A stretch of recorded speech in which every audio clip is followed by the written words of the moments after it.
Zəminada Hacı Qurbanını bağladı Allah ilə peymanını.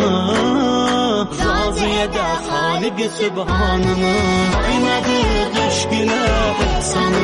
Eynə Allah qəbul qurbanı. Ay ne güzel gündü bu kurban günü, taşladılar şeytanı bayram günü.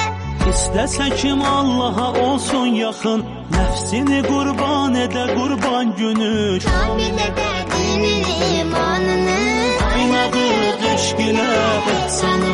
Eynə Allah qəbul qurbanı. Kesildi kurban bugün, payları beysan bugün. Dünya bəzəndi, mələklər endi.